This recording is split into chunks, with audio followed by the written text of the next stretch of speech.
తెలంగాణలో ఏమీ లేకుండా విడిగా పోటీ చేయాలన్న ఆలోచన బీజేపీకి వచ్చి ఓట్లన్నా చెడగొట్టడం. అదే లేదు, బీజేపీతో బార్గెయిన్ చేస్తున్నారు అంతే. బీజేపీతో నువ్వు నన్ను కలుపుకెళ్ళగలిగితే కలుపుకెళ్ళి, లేకపోతే నేను నిన్ను దెబ్బతీస్తాను అన్నట్టు పరోక్షంగా చెప్తున్నారు అంతే. అంటే అది తెలంగాణ వరకేనా అంతే బార్గెనింగ్? అంతే. రేపు పొద్దున ఏంటంటే ఒకటి మేబీ బీజేపీని ఇబ్బంది లేకుండా చేయడానికి ఏమంటారంటే, వేస్తే మాకు ఓటేయండి లేకపోతే బీజేపీకి వేయండి, కాంగ్రెస్కి బీఆర్ఎస్కి మాత్రం ఇవ్వండి అని చెప్తాడు ఆయన. అది ఆ ప్రచారం తీసుకెళ్తాడు రేపు పొద్దున. అంటే ఢిల్లీ పెద్దలు ఏమైనా ఇందులో ఇన్వాల్వ్ అయ్యే అవకాశం ఉంటుందా సార్? బీజేపీ తెలంగాణ వాళ్ళు భయపడిపోయి వణికిపోయి బీజేపీ అగ్రనాయకత్వం దగ్గరికి వెళ్తే అప్పుడు వస్తారండి. అప్పుడు అధినాయకత్వం మాట్లాడుద్ది. లేదు అనుకుంటే ఉండదు. ఇప్పుడు కిందసారి కిషన్ రెడ్డి ఫోన్ చేస్తే ఆగిపోయారు. అప్పుడు కిషన్ రెడ్డికి బండి సంజయ్ ఫోన్ చేస్తే హైదరాబాద్ విషయం మేబీ ఆ లెవెల్లో అడిగినా ఆగచ్చు పవన్ కళ్యాణ్ రేపు పొద్దున హైదరాబాద్ లాంటి చోట్ల.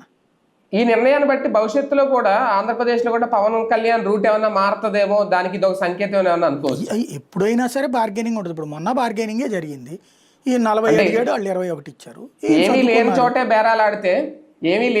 బేరాలు ఆడితే ఆంధ్రప్రదేశ్ లో రేపొద్దున ఇంకెంత బార్గెనింగ్? మొన్నైనా బేరాలు ఆడారు కదా, రేపైనా బేరాలు ఉంటాయి. బేరం ఆడారు కానీ తెలంగాణ పెట్టాల్సిన అవసరం ఏం లేదు. ఆంధ్ర బేరం వేరు, తెలంగాణ బేరం వేరు. తెలంగాణ బేరం బీజేపీతో, ఆంధ్ర బేరం టీడీపీతో ఎప్పుడు ఉంటుంది.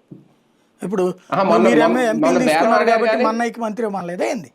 బేరమే కదా అది. కానీ అవ్వలేదు కదా, ఇస్తున్నారు కదా, రేపు మాపో ఇస్తారట. అదే దగ్గరలో ఇస్తారేమో. ఇస్తారు. ఇప్పుడు మంత్రివర్గం ఇస్తానైతే అప్పుడు ఇస్తారు. వచ్చే అవకాశం అయితే ఉంది. రైట్, చూద్దాం నిజంగా పవన్